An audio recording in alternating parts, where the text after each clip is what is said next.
organizers of the Startup Maribor program and the whole city and stakeholders which are trying and suffering to put together a good program for you startups and feature startups are trying to put this program together with one clear goal, and this is to put our city and our startup society on the global map of startup communities, which are fun to work with, fine and pleasant to work in, that have all the available resources to start a company and grow the company. And one of the key elements of every such a community is also to have international connections and international guests. And that's why today we invited Gary Whitehill from Silicon Valley, the heart of the startup entrepreneurship, where everything that we read on the TechCrunch and the Next Web is happening, or almost everything. So today you have the unique opportunity to talk with serial entrepreneur, philanthropist, the man who is trying to change not only the business but only the world to make it a better place. So it's a pleasure to have you with us, Gary. So that's why also that tonight's Startup Müsli will be in English. And sorry.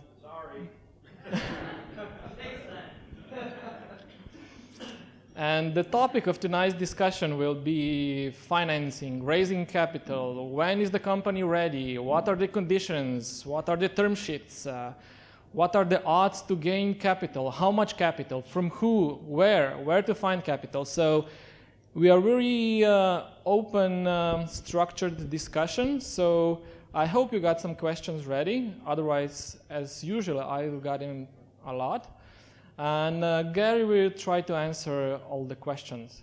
So to open a discussion, maybe Gary, you could tell us, your opinion about, is it an venture capital in a different kind of forms necessary to, to become a, global startup, and maybe some stages or criteria when the company should start to look for a capital, venture capital, please. Well, thank you for having me. I appreciate it very much.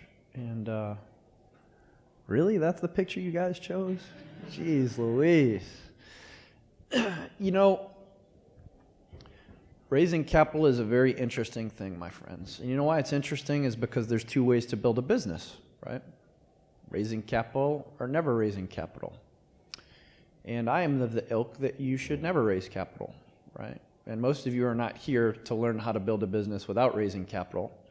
And since you're neurotically obsessed with raising capital, that's why I'm sitting here. And that's okay, right? Because there's certain folks for certain reasons who want to raise capital, and at the right time, it can be the right accelerant, right? But let's start from the beginning. The biggest challenge you have globally, particularly in this region, is the conventional wisdom. And I was just in Romania and in Bulgaria, for instance. People in those countries, I don't know about here, but they won't lift a finger till they get money in the bank because they don't want to risk something. It's the most oddest thing in the world. And I don't believe that's exactly true here. But the point is, money is irrelevant until not only you have a team and co-founders and a vision and a mission and a direction, but more importantly that you know what it means to be a leader, right? So it's very easy to be a technologist who creates a product. It's very easy to do that, right? I mean, that's why you speak keyboard, you create things, right? But just because you speak keyboard and you're able to create a product does in no way, shape, or form mean you're a leader. And if you're not a leader, you don't know how to build a culture. If you don't know how to build a culture, you can't bring in the right partners, whether that's founding members, whether that's a management team, and whether that's also importing the right talents. This region struggles in particular with sales strategy and in positioning. Those skill sets are not something that this region understands, frankly, in my opinion, at all. And that's okay, with the right culture, you can attract those people to come to Maribor or wherever else. It could be Maribor, it could be Cluj, Romania, wherever. But if you're not focusing on culture at all and you focus just on the money up front, you're just going to find people who only care about money. The most successful leaders in the world, they put culture first every single time. And so what I'm going to start out talking about, first of all, before you even think about raising capital, we're not only leadership, right? And that's a whole subject in itself, and it's up to you whether we talk about what that means. But most importantly, you know, just about everybody here has or will have at least one co-founder, right? There's very few folks who found businesses by themselves.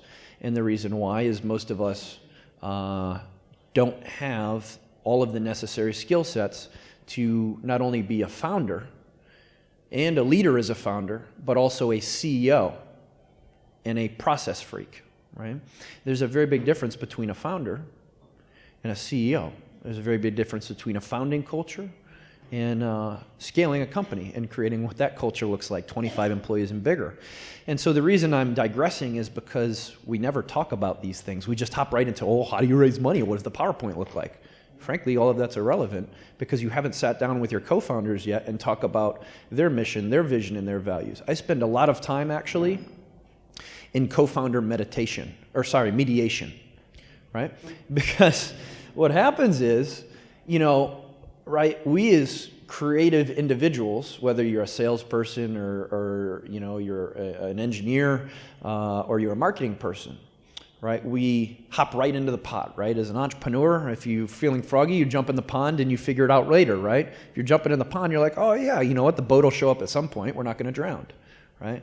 But in reality, what happens is if you hit any type of success at all, whatever success means to you and your co-founders, all of a sudden the dynamics start to change, you know? So if I'm 25 and you're 45 and I'm single and you're married with kids, right? At first, you know, we're just spending 6 months together and you're coding and I'm doing the sales and biz dev and the, you know, the product strategy and the positioning, and maybe we got a couple part-time people.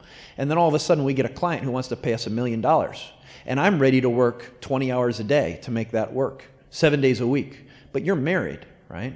And, you know, you haven't talked with your partner about the fact that you need to keep doing that. And now that you have $1 million client, guess what? Instead of the 6 months that you promised your partner, it now needs to be a year straight.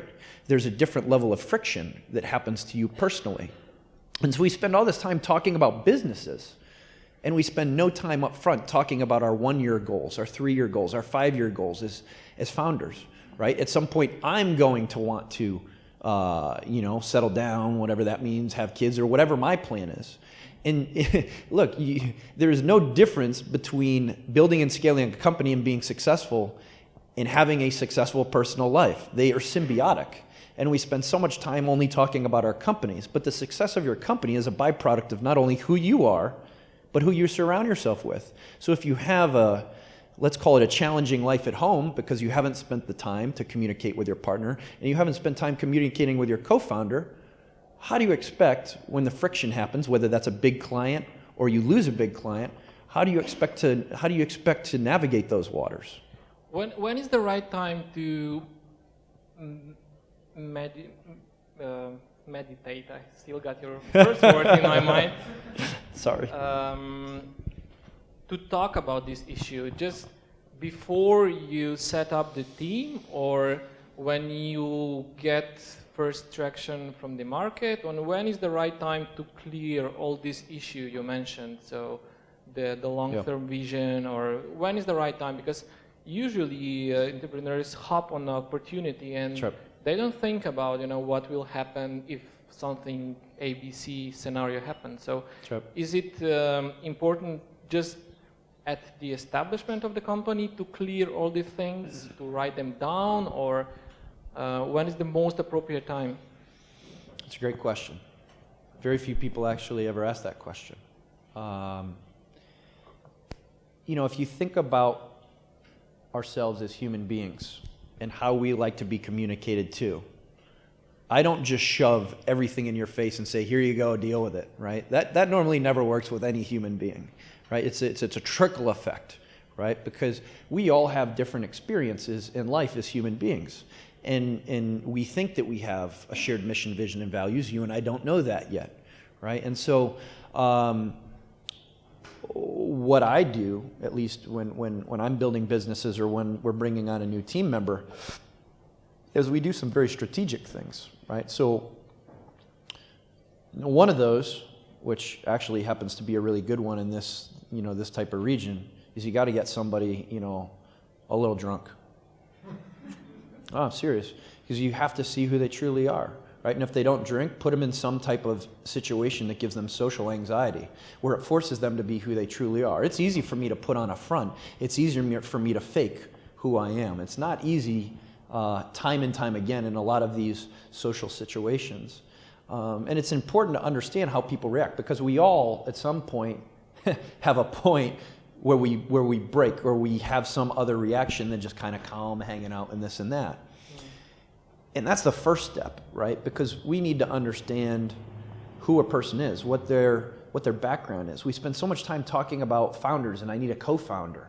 When's the last time you talked about somebody who loves hiking and dogs and, who's married and is willing to only work 20 hours a week? No, I'm looking for a co-founder who, is great in JavaScript and PHP.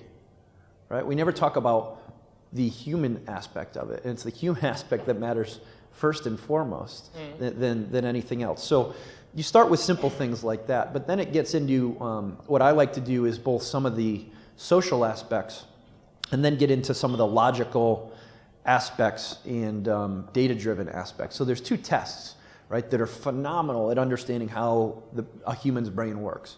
And one's called the Kolbe A-type test, Kolbe. And the other one is called the Strength Finder 2.0, right? Strength Finder 2.0. Okay. Yeah. And so together those tests are $60 US.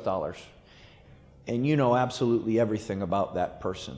How they think, how they communicate, how they absorb information, what types of way they feel meaning in life. And those types of things are very important, because how I talk to you is very different than how I talk to her, is very different than how I talk to him. What empowers you and what makes you feel value is different than her, is usually different than him. All of us will have something in common, which is the shared mission and vision and values and the culture of the organization. But most of us, there's 5 different communication modalities, and most of us only ever use one of them because we're just used to just talking and assuming that people understand what we're talking about. And anybody who's married in this audience will absolutely verify for you that most of the time there are not clear communication channels. Right? Who among the audience have a company with more than one founder and is facing these issues? Just raise your hands. Okay. Matej, you? All right. Do anybody have a question, how to deal with this really important issue, motivating the team or putting them on the same page, and like to share with us? Okay, I'll give you the mic. Uh-oh, the presentation guy. Uh-oh, Mr. Unique. Yeah. I have a question, yeah. So how to get people motivated? It's, of course, a very, very difficult task, especially on the beginning, because you don't have like these conventional resources to actually kind of bring them up to game. So I wonder, is it better to be completely honest with your employees and kind of share everything with them, what's going on with the company, or how it, or try to keep them protected? But then you have this problem where they are smart, so they'll figure it out. That's right. So yeah, I wonder about that. Or if you have any strategy how to, keep them motivated. Right, thanks. I'm assuming by conventional resources you mean money. Right? The majority of people below companies that are less than 10 employees, they never do things for the money. I mean, anybody who's sitting there worrying about money more than the shared mission, vision, and values of the people on your team is a bad apple, right? Money at this epicenter of culture, instead of culture at the epicenter of culture, ruins the culture. You ruin the culture, you ruin any chance you have at scaling a business the right way. But I digress, going back to your question, which is, it's a very good question, right? People absorb information in very, very different ways. our natural tendency, right? I spent time in Seattle. Have any of you spent time in Seattle before? Holy cow, I have never seen more passive-aggressive people in my life. You know, I come from the Northeast in America, right, where we just tell you how it is. And it is what it is, right? In Seattle, they're your best friend in your face, and then they'll stab you right in the back. They'll never tell you the truth. And it's the weirdest thing to me. And, you know, it's just like kids. Kids aren't stupid either, right? Kids know when parents are fighting. Kids know when parents have anxiety. Kids know everything. And so hiding things doesn't help, right? What is helpful is when you understand how to communicate tangibly to somebody in a way that they understand. So you can't hide things. You can't protect people, right?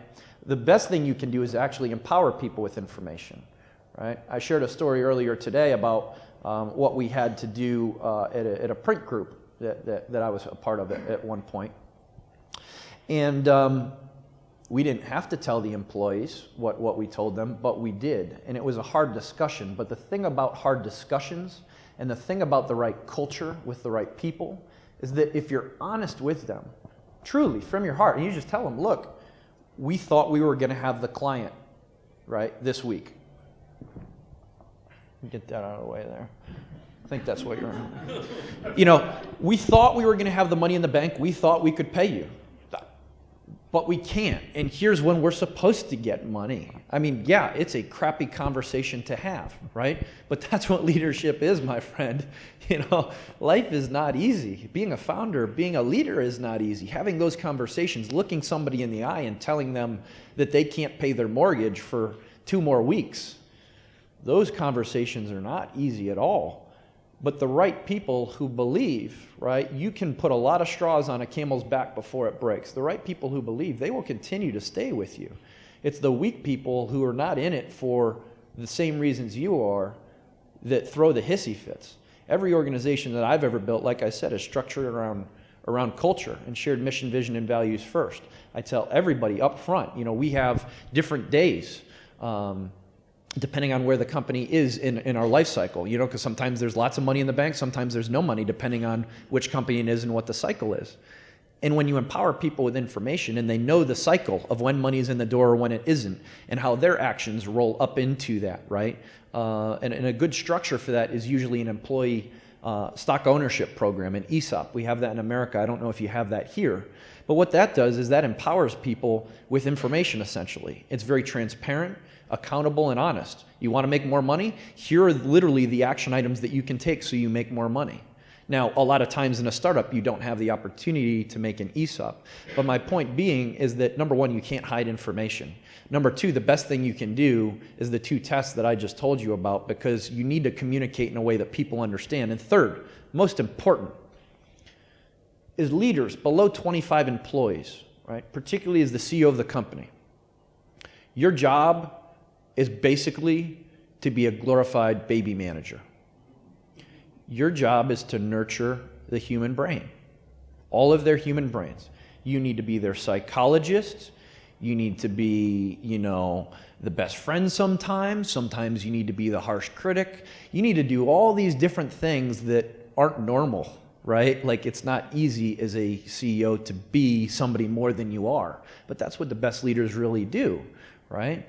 And so my point being is that you need to get to know your employees, right? So when I've hired employees into smaller organizations as we're scaling, I know precisely who they are. I know whether they have kids. I know what type of family they come from. I know what their hobbies are. I know all of these things, because if we're successful, I know what they're going to do with the success that we have.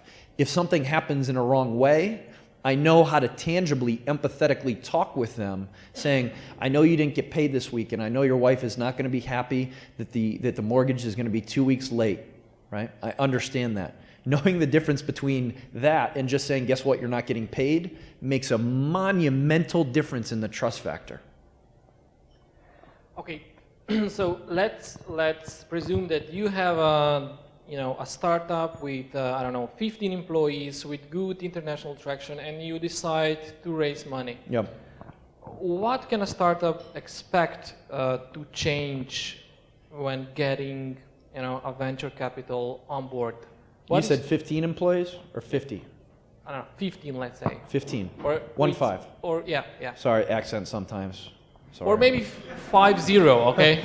Well, that's very different. Yeah. So I No, think but 15 is probably my better. point or my question is, what is changing in a startup Yeah. when an outside investor is coming into the business? What can co-founders, what can employees expect to change after raising a serious round? Yeah, there's kind of an easy way to draw it. I'm going to try to draw it real quick, right? So we're going to have a happy human. And we're going to have a human. And we're going to have a really sad human. Give him a little hair, too. I'm losing my hair, but, happens. So, as a happy human, right, we own 100% of the company, and we have mission, and we have vision, and we have values, and that directly translate into product, right? Because at the end of the day, with the right leadership, right, if you're the right leader, you build the right culture, right? With the right culture, you hire the right, let's just call it management. With the right management, you have the right employees. With the right employees and the right management, what are you able to do? You're able to put in the right processes at the right time for the right reasons, right? The right processes at the right time for the right reasons, what that does is you build your product and service in the right time for the right reasons, in the right way, with the right people who feel emotive about what your mission, vision, and values are. So if you do that, right, what does that allow you to do? That allows you to attract customers, a unique type of customer. Customers who are willing to pay a higher price for your product and service than normal because your culture, right? Because of your organizing principles. You're not competing on what's the cheapest price. You're competing on the story, the culture of what you're doing, the team that you have, the value that you have, right? Apple is a perfect example of exactly what I'm talking about right now, folks, right? Tribalism. You pay umpteen gazillion dollars for a laptop that should cost like $500, right? And so if you have a bunch of fanboys and fangirls, what do? They pay a premium price for a premium product. If you pay premium price for premium product, you can take all that money and reinvest that in operations, right? That's how you strategically reinvest cash flow, right? This is how I build businesses, right? And the reason I build businesses this way is because that's the most organic way to keep a culture, which means it's the most organic way to keep the right employees doing the right things at the right time for the right reasons, right? Now, at the end of the day, there's this kind of gray area, right? And we're going to call this angel money. And then over here, we're going to talk about sad humans. There's kind of venture capital money, right? So there's a very big difference in angel money and angel investors here versus America, right? So the smart angel investors in America understand that they are in the philanthropy business, right? They're not expecting you to be a home run anytime soon. Actually, they expect you to fail at least the first or second time you try a company. They understand that what they're buying into is this thing up here called your brain and your synapses that happens to work in a unique way, which allows you to build unique structures like this and build cool stuff, right? Here, what I find, particularly in Europe and in Eastern Europe and the Balkans, you have a bunch of angel investors who believe they're going to get their money back, right? They're used to because of the things that have happened. Not only are they risk averse, but they're used to these hard assets like real estate, right? I'll give you an example in Brazil, right? It's been very hard for the innovation community to scale, not just because of the policy environment, but because of the way the banking structure works. You get 15% on your money by just keeping it in the bank. 15%, right? That's pretty crazy, right? And so getting somebody to take their foot out of, put it in the pond is a lot harder, right? And with that comes different types of expectations, right? And the reason I tell you this story about kind of the somewhat sad face is because you have to understand that is a founder and is a leader, is somebody who's a misfit, right? You are all misfits by being here, right? How many people are in this country? 3 million? 2 million. And we got, I don't know, 65, 75 people here. 75 divided, or 2 million divided by, or yeah, 75 divided by 2 million. That makes you guys like uber misfits for being here in the first place, right? And I think you guys already know that, right? And that's okay. But what you need to understand as a leader, right? This whole topic is about raising money. You think the investors in this region understand how angel investing works, how angel capital works, right? They don't. It's actually your job to tell them the stories I'm telling you right now, because they are uneducated, right? They really are. And it's better that it comes from you, and it's better that you understand this is their mentality in the first place, because once again, they're going to come to you and you're going to sell them whatever vision. And if you don't execute on that vision in the way that they believe it is, they will never be an angel investor again in this community, right? And the difference is all you need to do is tell them exactly what I just told you. Maybe it'll work, maybe it won't, right? Blah, blah, blah, however you decide to communicate that to them. But you have to empower them with that information and teach them. And the majority of the investors that you want to work with, they're still going to invest anyways because they go, you know, holy cow, you took the time to invest in me and something that I never knew about. The most impressive thing you can have is somebody that you're trying to partner with teach you something that adds value to your life, right? It's the same thing that happens with investors here. So that's why I give it a little half face, right? Because if you raise money here, you're going to be kind of in the, let's call it information sharing business more than anything else.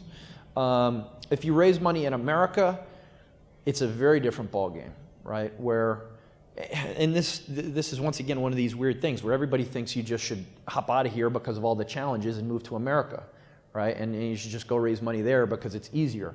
Well, can you define what easier means to me?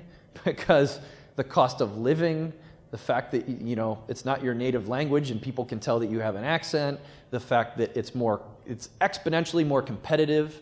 There's a gazillion ideas everywhere. Everybody's knocking on somebody's door, so the white noise is insane. I mean, what's actually easier, right? Educating somebody here and starting here because the costs are lower, right? People can be empathetic about what you're trying to do, or just hopping right over the ocean and going to raise money from people who do have tons of money who don't actually really care whether you make it or not at first. That's a decision you guys need to make personally based on what your goals are, right? Because it's very different. Now, the next bucket, the VC bucket. How many of you have ever raised VC? Anybody? What was that? Ah, okay. Okay. So VC, well, I told you, angel investors, right? They're in the philanthropy business. The good angel investors, that's what they'll tell you, right? Does anybody have any idea what VCs do? Like what business they're in? Risky business. Absolutely not. Greedy business. That's right. They are. They make rich people richer. That's it. That's their job. Make rich people richer. So, what does that mean, right? So here, with angel investors, you have somebody who they can educate you and you can hopefully educate them. That's called a partnership, right? That doesn't actually corrupt your culture if done the right way. That means somebody who can accelerate you, right? Now, when you have somebody who has an ulterior motive, an ulterior agenda, a third party who has a certain timeline, who doesn't actually have any values and their bottom line is just kind of money by itself, this bucket becomes very dangerous. And it becomes very dangerous because as soon as you raise this money, and if you raise it too early, it's a nuclear bomb. Literally. Exactly. Yeah, it's a nuclear bomb because if you raise it too early, there's a lot of things that happen. Number one, your product strategy gets dictated by people that know nothing about your business. Number two, you have a timeline. How many of you have heard of portfolio theory before, right? Not many of you. So here's how it really works in the venture capital world. They throw you some money, however much money that is, and you either get to where you said you're going to get to or not. And if you have too high of a valuation at first and you don't get to that next valuation, they don't give you any more money, right? But if you don't raise enough money and your valuation's too low, then you get crunched on the equity side and you're basically working as an indentured servant, right? And you've seen both of these types of stories before where you have founders who've exited companies for hundreds of millions and they make like $2 million. And people wonder how that happens. That's because they raise too much, they raise money way too quickly. They give away basically all their hard work for free and make rich people richer. On the other hand, you see people who partner with the wrong type of venture capitalists. There's lots of types of venture capitalists with lots of different types of values because of their backgrounds. You have Wall Street venture capitalists, you have former entrepreneur venture capitalists, you have venture capitalists who have a corporate background, and then you have, let's just call it the other bucket. And each of those types of venture capitalists think very differently about money. The best venture capitalists will tell you it's too early, and literally mean it. Instead of just, a lot of venture capitalists will say it's too early because they're not interested in you and anything to do with you, right? The best venture capitalists will rip you apart when they first meet you. They're not going to say it's great, it's good, keep going. They're going to rip you apart. They see it as an obligation to help you get better, right? And the best venture capitalists, they understand that money too early is a big problem for a lot of different reasons, structurally and yada yada. But the biggest problem for all of you guys and gals is that when you raise money too early, you become sad, and you become sad because the way your product has to scale is very different from what your vision really originally started with. Okay, when you say too early, what does it mean too early? In what terms? What are the signs that the company is too early? Is it the traction? Is the company structure? Is it the market capitalization? What are the signs that my company is too early and I will get ripped off? All of the above. Okay. Literally. When you take outside money, that brings a third party in, and that third party has, once again, a different agenda. And it's kind of like it can be a partnership or it can be a war. And this goes back to how good you are at finances and plugging finances into an operational plan. And that operational plan, once again, is a byproduct of the right culture and having the right people, right? So if you have the right culture, you can build the right operational plan and basically, pull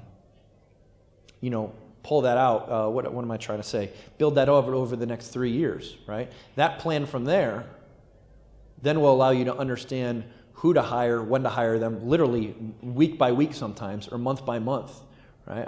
I wish I had the spreadsheet, but I can show you kind of the way that we look at hiring. It basically has all the different divisions, and under the divisions it has all the different people we're going to need, up to 50 employees. And what we do is we highlight a color in the different divisions when we're hiring each of those people. And all of a sudden what you see is a waterfall effect. And so that's an operational strategy. And you literally have to understand how your operational strategy marries into your product and how those two things then marry into how much money you need, right? And so then once you understand how much money you need to understand how much of the company you're willing to give up and what that, means in general in terms of rights, in terms of a lot of different types of things. Not just yourself, but are you having an employee stock ownership program? Are you giving equity away? What is the equity structure? Is there one type of stock, two, these types of things? And then on the other side, it's about empowering people, because once you raise that money, like I said, it's like flipping over an hourglass. You have a set amount of time to spend that money, spend it wisely in a principled way, hire the right people, right? Build the right product, get more cash flow, and lever up. And if you don't lever up within that timeline, right, within a, depending on how much you're raising, let's just say for given's sake, you're raising a small angel round. If you're not levering up, 4 to 5x within the first, 6 to 8 months of that runway, they're not going to give you more money at all. They're just going to say night-night, And so the reason I brought up portfolio strategy is because what happens is with investors, they throw money at 20 companies. 10 of those companies they know are going to die. 5 of those companies, 13 of those companies they know are going to die. Another 4 of those companies they know are going to be the living dead. The living dead means that they just become small businesses. They churn off 100 grand, 500 grand, $1 million in revenue at best. That's not really helpful to them when they need to make, 4, 5, 6x on how much they deploy. And then their hopeful strategy is that 3 of those will be home runs, the things that bring in 100 or 1,000 or whatever X, right? And that makes up those X's, those 3 rock stars, make up for the rest of the bad decisions that they made, basically. And so what happens is, after the first round that they give you money, the investors, they have a meeting, and they decide who deserves more money and who doesn't. And conventional wisdom is that spigot just continues to be open and open and open, and you can just make excuse after excuse after excuse. But when you look at the revenue lines or where you need to be in that plan that you told them you were going to do, if you don't, that money's going to one of those 7 others, one of those living dead that they think might be able to figure it out, or is it going to be in one of those 3 big companies? Or the worst thing that happens, and this happens very often, is they blame you as a leader and they kick you out and they bring in one of their CEOs. What are the factors that you have to be careful, or what are the factors when you're negotiating with the VCs? Because usually the only thing that founders see is the percentage of the equity. Yeah. What are the dirty details, or the what should be the founders careful about when negotiating VCs? Oh, there's so many tricks, and it varies so much. Okay, maybe the the 3 biggest mistakes founders do when negotiating with VCs, or 3 biggest mistakes. I always go back to number 1 being trust. Okay. I really do, because it's a marriage. Just like you're in a marriage with a co-founder, you're in a marriage with your early employees, you're in a marriage with whoever takes the money and gives it to you. And if their motivations are always just money, and most of them are, no matter what, particularly the Wall Street guys, that's really hard, because nobody builds a company because they want to make money. They build a company because they have a vision, and it's cool to make money as a byproduct of that. The best types of VCs are operational VCs, folks that have a lot of experience, because they understand what it's like to be a founder, right? They know where the dark corners are. And we never spend enough time getting to know the people that give us money. We just passively accept that a $25,000 check, that's just the right thing to do, right? I was just with a company yesterday, and they were talking about getting bought or getting investment, and they chose neither of them, because who wanted to buy them and who wanted to invest in them, and this was a very big, pretty decently sized company. They didn't fit their values. So that's number 1, right? Number 2, folks, take a course in understanding ownership and equity and stocks. We could go on and on right now in all of it. It's so complex. There's so many different types of levers that can be done. In even what preferred rights means and this and that. There's tons of courses, literally just on YouTube, of folks that take you through that step by step. And it's important to understand not even just the equity side. When you get to a bigger business, I was just with a guy who had an opportunity to sell for about $200 million out of Utah, and he's decided he wants to operationalize more. He's got a robotics company that's been around for 10 years. He decided he's not going to sell for less than $3 billion. And so we were talking through his operational plan, and not just about equity, we also started talking about debt facilities and debt structures. Because at the right time, debt can be also very useful as well, right? And actually, I'm a fan of a blended type of structure, some debt and some equity. I think that aligns incentives more. If it's a product that needs to be manufactured, that can be a little bit more challenging. But in terms of software, I'm assuming a lot of this is software and things like that. It aligns incentives a little bit more and allows the founders an opportunity to essentially buy back their own equity with enough hard work and sticking to their plan. All right. Any questions? Okay. Yeah. Whoa. Hi. Last week, I think the Security and Exchange Commission passed a decision that you're going to be able to crowdfund your company, but unlike Kickstarter, you're not going to get a product in return. You're going to get equity or, well, stock, basically, in exchange. My question is, what do you think about that? Is it going to level the playing field? Are the VCs going to lose the advantage? And how fast is it going to blow up in our faces? Oh, boy. Government. Government in general. Government trying to tell you how to build your business is usually not a good thing, right? Brings a lot of unintended consequences.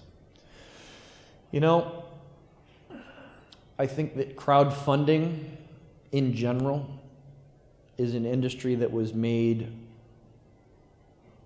an industry because of the inefficiency and inequality in people who have access to basically following their dreams, right? Like, you have, once again, going through this paradigm, you have very different types of agendas up here. Most of us fit into that first bucket, right? And unfortunately, in the world we live right now, the opportunity for the majority of people is not to just do what they're passionate about. And so you have investors who can really take advantage of that. And then, as a byproduct, you come up with this new way to supposedly raise money, right? And it's just the weirdest structure, if you ask me, crowdfunding. What I'm actually more of a fan of is something called a public benefit corporation. Have you heard of that? It just got launched too. So a public benefit corporation is a structure where the public owns the company. It's not crowdfunding. It's you own shares directly in the company and have voting rights immediately. Right? So there's a very big difference between a high net worth individual who can buy whatever stock in whatever way and Joe Schmo who lives in a village and has a voting share in a company and who can decide how that company gets built and scaled. Right? What we have right now is we have a bunch of structures that divorce local communities and what happens in local communities from actually how that structure operates. Right? And the reason crowdfunding is taking off is because that's just the market, and most of us sitting in this room saying how these guys want us to build our companies is ruining our communities. So Kickstarter and all these guys are just a short-term solution to a symptom of a root problem, and the root problem is how we build and scale businesses and think we need to build them in the first place. All right, thank you. Any other question?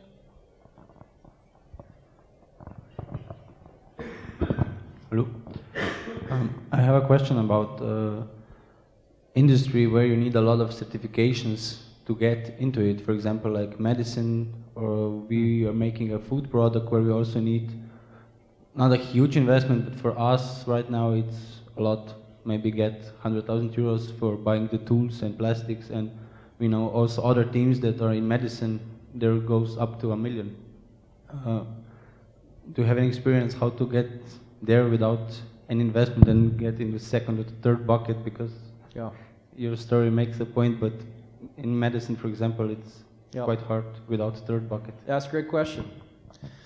In those types of scenarios, you have to do a lot of heavy lifting, and heavy lifting meaning there's lots of organizations out there that have, you know, depending on what you guys are doing, have food machines, have pharmaceutical machines, have CNC machines, have all different types of operational infrastructure that's worth millions and millions of dollars. There's lots of corporations who don't know what to do with that extra capacity, who are waiting for a smart person like you to come along and figure out what to do with that extra capacity, right? So I'll give you an example. How many of you guys know the company Deweysoft, right? Right? So Deweysoft, right? You have two founders who founded this company. They have phenomenal culture. There's 50 people in the corporation here, and they have more people globally. And they've invested millions and millions and millions of dollars in lots of machines and lots of extra capabilities that they can't use. What they're doing right now is buying the building right next to them and allowing a bunch of you humans to live there and to leverage all of their infrastructure for free because they know that by giving back to you, you'll probably create some cool stuff. There's people like that all over the world. They're probably, most of them are certainly not here in Slovenia. And most of them are certainly not here in the Balkan region. My advice to you is figure out, go look at their case study, who they are, talk to the founders, and then go find somebody around the world who believes what you believe and will let you leverage their infrastructure.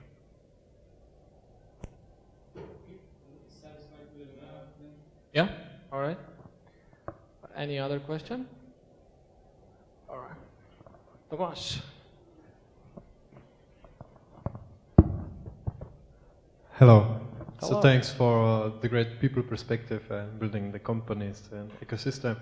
My question is, okay, so you have this awesome company developing stuff, and you get into the bad deal, let's say.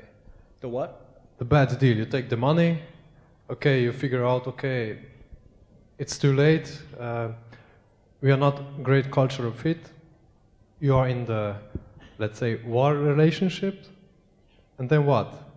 Should you leave everything on the table and go away? No, follow your passion. Do you have any experience with that? Any recommendations? So just to rephrase, the question is, let's just say you have a company that has 10 million in revenue, you've raised a bunch of money before that, things were going well, and then all of a sudden something hits the fan and the VC wants you out. What do you do? Yeah. How does the divorce look like? Not nice. Not, you know, guys, this is actually really serious business. You know, you never hear about this stuff in TechCrunch or whatever false magazine you guys look at, right? You don't hear about this stuff. And it's really, really scary, actually. There's people whose jobs it is to unwind companies, right? And the stories I've heard from these people, they're like, you know how there's economic hitmen that help to conquer countries? There's economic hitmen who unwind portfolio companies for these VCs. I can't even begin to tell you the crazy, neurotic stuff these guys do to the founders. I can't even begin to tell you. I'll give you one example. I won't even give you a company example. I'll give you what one partner did to another partner, right? So I was talking to my buddy in San Francisco, right? And it was last September, and he was telling me he got paid $50,000 to hop on a flight from San Francisco to New York to fire a managing partner of a fund, turn back around and fly home. The managing partners of the own VC fund didn't have the respect or the whatever you want to call it to look one of the other partners in the face and fire them.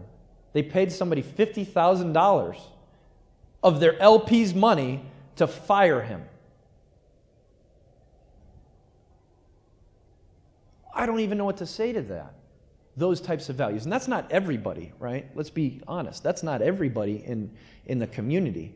But the reality is, money is money. And money will do what it needs to do to make more money. And that's why when you raise money too early, when you don't focus on culture, when you're not principled with your management team, when you're not principled with your product strategy, when you don't understand when the cash flow is going to start coming in and you need to raise another emergency round, all of a sudden you lose the opportunity to continue not just to run your product in a way that matters, build a business in a way you believe is the most important. And that is really, really scary. And if anybody's interested in talking with founders who have gotten the boot, I'm happy to introduce you to some. And I don't know any founder who's had, let's call it, an amicable breakup. Where is there a list of bad and good VCs? So there is, actually. Okay. Yeah. How many of you know? I don't know if it's updated. I haven't looked at it in a little while. You guys know the funded.com? Adeo Resi? No? Have you guys heard of Founders Institute? Yeah. Yeah. So Adeo started this thing called thefunded.com long time ago. And it basically ranks VCs and gives honest feedback from founders. And it's really, really, really, really important. You know, money is never the reason you raise. Money is never what you should be focusing on. It's human interactions. You know, there's times where you're going to miss your numbers. You're almost always going to miss your numbers at some point, right? But that's okay if you have the right people involved in your business, right? Employees and your management team, and it's the same thing with people who give you money. They will take a beating on the head once or twice, right? If you can justify why that happened and keep telling them the same story and be honest, right? But there's some people out there who you don't hit the numbers, and that's game over. And it's your obligation as a founder to know that difference in those people. And the only way you learn that is by spending time with a founder. I was talking to an entrepreneur today. He spent 6 months with his investor before they agreed that it would be a good partnership. I think that's phenomenal. Now, can that work for all of us sitting here today? No, right? But the fact that he found somebody that they could spend time with for 6 months and make sure it's going to work, that shows intentionality, right? That shows being very principled. That shows that both sides are being somewhat careful but still interested. And that's really the types of signs, as amorphous as those things sound, as signals, those are the types of things that matter. Are you continuing to email somebody and it's just the same bland conversation, or are your conversation starting to narrow, right? You know, your conversation at first, they just want to hear about what you're doing. Then they want to hear about numbers. Then they want to hear about your operational strategy. Then they want to hear about when you want to raise money. Then they want to hear about how long before you're going to need next money and the targets that you have to hit, right? And it starts to narrow down. The typical wisdom is we just throw stuff once again at people. Here's my PowerPoint. We're going to be the best thing since sliced bread. And now, oh, by the way, I need 25 grand. It doesn't work that way. And anybody who's going to give you money that way, once again, it's just kind of common sense. Do you think that's principled money? Do you think they actually care about you? Or are they just throwing shit at the wall and seeing what sticks? Okay, cool. Martin. Hi, I'm Martin. I'd just like to have some concrete advice on where we could search for potential angel investors or VCs, and what's your opinion on accelerators, which are VCs in disguise? Some are good, some are not that good. Yeah. What do you suggest? So I'm assuming you're talking about the accelerators that are taking a bunch of these EU funds in general, or? So, Okay, the top 5 accelerators, so 500, Techstars, Y Combinator. I think they're all ridiculous. Okay, why? Because creation doesn't work that way, right? So, you know, building a successful company does not have a timeline by definition. Launching a product does not have a timeline by definition that you can't change, right? These, almost always, it takes twice as long as you think it's going to. It's going to cost twice as much as you think it's going to, is an example, right? You know, when you look at anything in life, very few things have an extremely strict deadline, right? An extremely strict box that constrains you, right? As I like to say, you know, why do I never hire people who went to an Ivy League school? Because all they do is see the box. That's what they're taught at Ivy League schools. You know what happens for people who understand just the box? They're like cereal. They get eaten, right? So you look at these programs, right? If you bring the right culture, ideas, you can't manufacture ideas. You can't manufacture creativity. You can't manufacture culture, right? All you can manufacture is process. All you can manufacture is knowledge. Process and knowledge are subservient to culture. Culture sometimes takes time. Sometimes it doesn't, right? For the majority of us, culture takes a long time. A marriage, you don't get married in 4 months. Most of us do not get married, for instance, in 4 months, right? It takes time. You start to date, and then over time you get a little bit closer, and then you move in together, and and then you get engaged, and then you kind of get married, right? That seems kind of like common sense. Slowly but surely moving towards a timeline, right? Shared trust, mission, vision, values, and all these things. Sometimes there's bumps in the road, right? Where it takes longer than you thought it's going to, right? So what do you do if it takes longer than you thought? You just end the relationship? Because that's what happens in these incubator and accelerator programs. You got 3 months, 6 months, and on one particular day, you better it better be the best thing since sliced bread. Nothing in business works like that. Nothing does. And the majority of these accelerators and the Ponzi schemes that they are, it's manufactured value in the first place. All right, another point of view. Okay, we are... It doesn't work that way. What you should have is 24/7 live, work, play centers, right? Like, how many of you know what kibbutzes are? Raise your hand, right? So how did Israel get 60-fold economic growth within 20 years? They took a bunch of humans, threw them in a space, and said, figure out what the hell to build. And all of a sudden, they had 60-fold economic growth in 20 years because people were allowed to organically create and build things in however they dictated over time, in a principled way, right? Sure, there are timelines and there's milestones, but those things are just benchmarks. They're superfluous. You need something there, but they're placeholders. They're not finite things that go like this and say, you either pitch here or you don't. The other problem I have with these incubators and accelerators, by the way, is the fact that you focus so much time on pitching and all this BS. How about you just focus on building a product that humans feel emotive about, right? But you can't just do that because you have to look really fancy up on stage and all these things. Because at the end of the day, the incubators and the accelerators, their incentive is for you to raise money so that they can get a bunch of illiquid stock, right? Their organizing principle, once again, is not what's in your best interest many times. Their organizing principle is you have 4 months and I need the illiquid stock and I need a bunch of these guys to then raise more money and then maybe I can cash out the stock on a private market or I'm going to have to hold on to it anyways. So the best thing I can do is be a churn out factory for really good PowerPoints. All right. But if you truly want to be a global successful company, right, you have to take money at some point, right?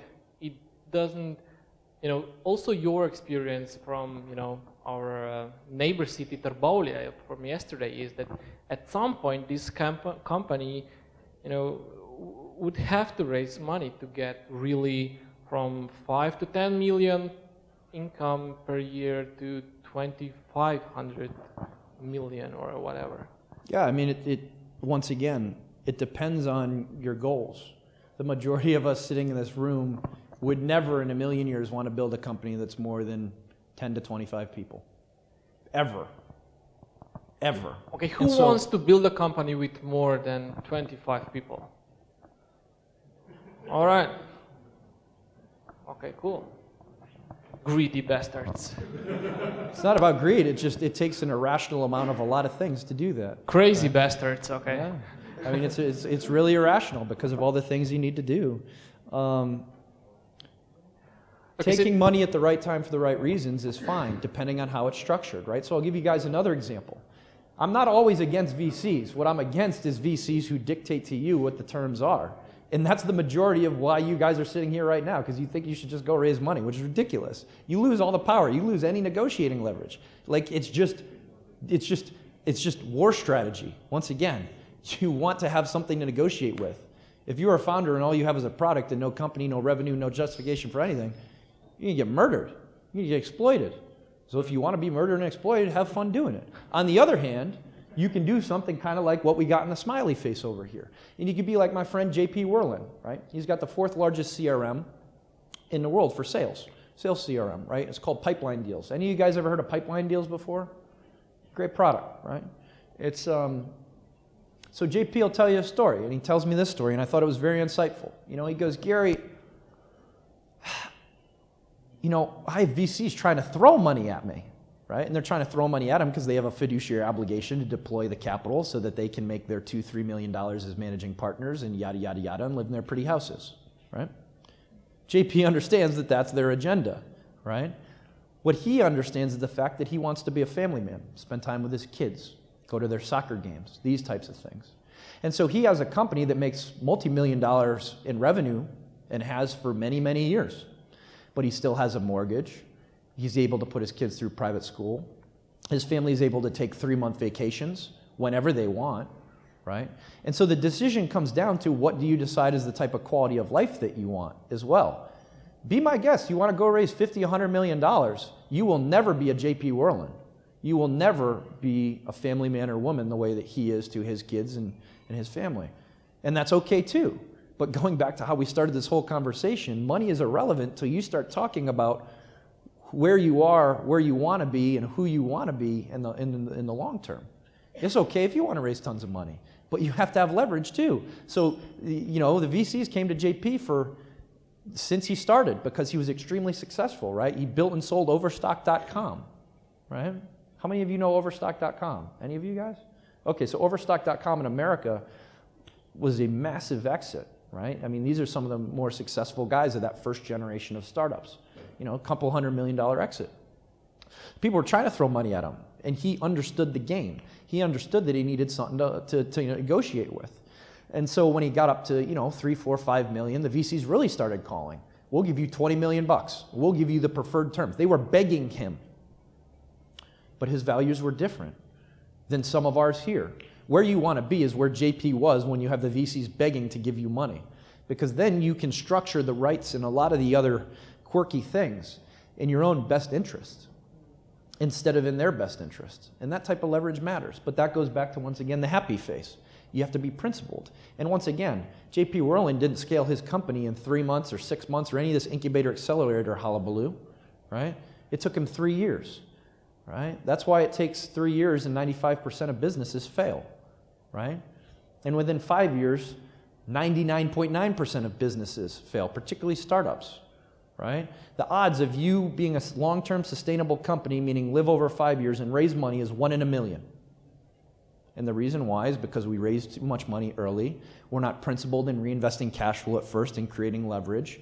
And when you raise money, there's a certain, once again, timeline of when the time starts ticking. And if you don't hit your numbers, you know, it's an all or nothing ball game. And JP decided instead of an all or nothing ball game, I'd rather make a couple $100,000 a year and be a family man. It's just a choice. It's neither good nor bad. It just depends on what your goals are. Okay, so you have a choice now. You have the last question for this evening. What is your choice? Okay, Aleš. What is your choice? That sounds like Saw. Arm or foot? When would you say is the right time to fund a company? Never. Now we are at the beginning. Okay. No, to found a company. Oh, found a company. Yeah. I thought you said fund a company. The right time to found a company. Boy, you weren't at the presentation today, huh? Or were you? I can't hear you. No, I wasn't. Yeah. What's your excuse? This was the question. No, that's not the excuse. You know, I guess we're going to have to pull out the pyramid. All right. Yeah. Got to ask one of these harder questions that makes me have to digress, right? I'm sorry, but hey, we got to talk a little bit longer. So here's a pyramid. I had a question for you guys, right? How many of you want to build a pyramid on top of quicksand? None of you, right? Right? What you build a pyramid on top of is stone, rocks, right? The challenge we have is in when to launch a business is understanding when the right time is for the right reasons. The majority of the time that we spend as humans talking about business, as I already said, we're talking about process.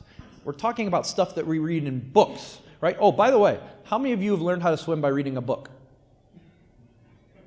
None of you, right? Stop reading so many damn books. You learn how to go to market by actually going to market. You learn how to go to market by doing stuff, talking to humans. I know that's hard for some of you, but that's what you have to do, and that's what leaders do, right? So, back to my point. There's 4 things that matter to human beings. Most of the time, we spend 95% of our time on intellectual masturbation. Reading books, reading blogs, worrying about whatever the hell else, right? But there's 3 other things that matter to you as a human being, as a whole person, as somebody who's about to go into a war. And make no mistake about it, folks, building and scaling a startup is not a joke, it's a war, right? You have to be willing to sacrifice. The most ridiculous thing to me in this meme that you see all around, it's this weird arrogance that you see in startup founders right now. I don't understand it.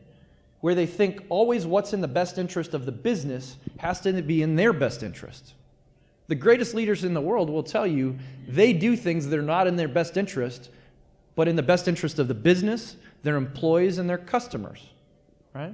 So, how do you do that? How do you be a centered person that decides to do more than just focus on intellectual, mental masturbation? Well, as a whole human being, there's 4 things that make up a stone for this thing we want to build, called a structure, right? That has an ultimate outcome up here. For some of us, this means money. For some of us, this means being happy.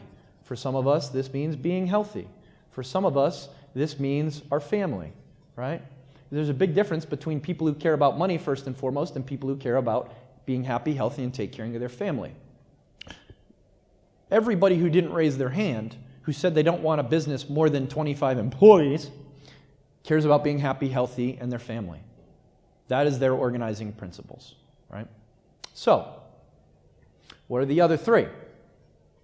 You have mental, you have physical. How much time do you actually spend taking care of your body, what you eat, exercising, all these things that make sure your brain functions the right way?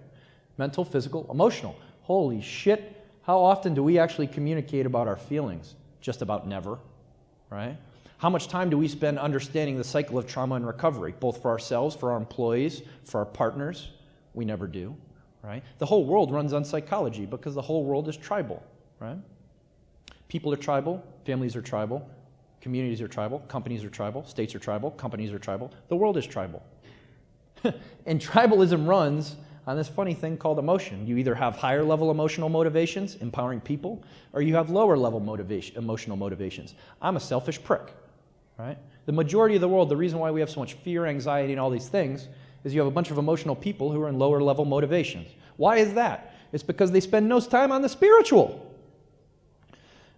Now, I'm not a particular follower of any religion, but I'll tell you that I do spend an hour a day meditating, because an hour a day meditating is equal to 8 hours of sleep, right? And just in case you don't believe me, any of your heroes, whoever they are, Google their name and then put meditation next to it, and odds are there's an article talking about them meditating, and there's a reason why, right? I've done the burning the midnight candle, focusing only on the mental and the process, right? I scaled a company of 4 continents in 2 years, right, when I was 23. But then I had to take 2 years off. I had to take 2 years off because I didn't focus on any of these things, right? Nobody's ever going to tell you these things. Nobody's ever going to tell you that this is what success actually looks like, right? So to your point, my friend, about when to found a company, you got to figure out what all of this means to you. What are your goals? 1 year, 3 year, 5 years? How are you going to be an integrated person that makes sure that you're scalable too, right? We think that being a scalable business means just kind of this intellectual masturbation. But what about you as a human being, right? Because things fall downhill, right? If we go back to our original graph now, right? You as this happy leader, right? Happy leader. Happy leader has 4 things that matter to happy leader. Mental, physical, emotional, and spiritual. Happy leader brings happy, what the heck's that say? Oh, mission, vision, values, right? Mission, vision, values. Happy leader brings happy culture. Happy culture brings happy management team. Happy management team, happy employees. Happy employees, cool processes that everybody gets on board with. Cool processes, cool products and services that people pay a premium price for. That gets cool customers, that takes the money and reinvests cash flow. It's not just about thinking about the business, right? It is and it isn't. Because if you're not straight in your own brain, everything else is irrelevant. So that's part 1. Part 2, and it's a lot shorter explanation, is market opportunity. The reason I've been successful in life is not because I'm the world's smartest human. It's because I study patterns. I study history. Any billionaire will tell you they're an expert in one thing, history. Winston Churchill had a good quote. You want to understand what the future is going to look like? Look at history, right? How many of you have heard of the Tytler cycle before, right? None of you, right? How many of you have heard of the hero's journey before, right? Very few of you. How many of you, before I said it, heard of the cycle of trauma and recovery? Right? These are all cycles that play into when to build a business, how to build a business, why to build a business. And all of those boil up into who your customers might be. right? When the market opportunity is right or wrong. What geography? The majority of the time I spend in this region is telling people things they don't like to hear, like the fact that you don't have a company, you just have a product. Or, more importantly, you do have a company, but it's not going to work in your little comfortable, domicile of Serbia or Slovenia or wherever. You're going to actually have to hop on a tin can called a plane and go interact with humans in other places. I'm sorry, but that's the truth. And the only way that you can be realistic around the fact that the majority of you are going to have to hop on a plane to do those things is we go back to this other fancy graph, which is understanding that mentally, physically, and emotionally and spiritually, you're ready for that. For all of us, this is different, right? This is different. For me, having been a former athlete and a Division I American football player, I had to focus a lot more on the spiritual. I had way too much mental and way too much physical. So what do? How do I keep myself accountable? Because it's all about accountability when it comes to launching a company. Right? I always carry these 2 rocks. I carry 2 rocks because I'm always thinking about and reminding myself that I always have at least 2 of these that I need to be working on. Right? And that's the way you be successful. Very principled. Right? Slow, small steps. This doesn't happen overnight, once again. You don't become a J.P. Whirlin overnight. This is what a J.P. Whirlin looks like. This is what the majority of you want, right? Because you want to be happy, healthy, and take care of your families. This is the roadmap to do it. How you get there is outside the context of this conversation, unfortunately. But based on this is when you decide, my friend, when to launch a company. One big applause for this holistic answer. Thank you.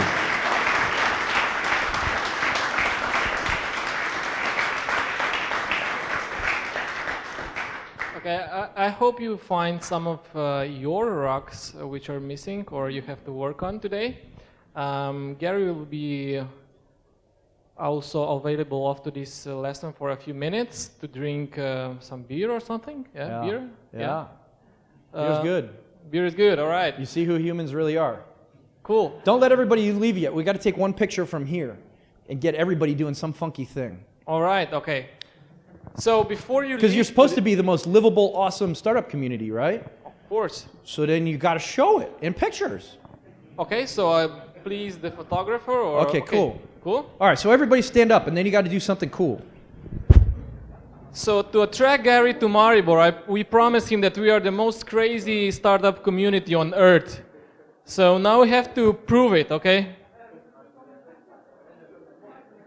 Yeah, this is so lame. This is so lame. So let's start again. Yeah, so let's start again. What should we be doing? Tell them what to do. Okay, jump on 1, 2, 3, all right? And make a goofy face. On 3. On 3. So, all right. Are you ready? 1, 2, 3. One more. Okay, 1, 2, 3. It's okay? One more. Okay, one more. This is the last chance. 1, 2, 3. All right, thank you. Woo!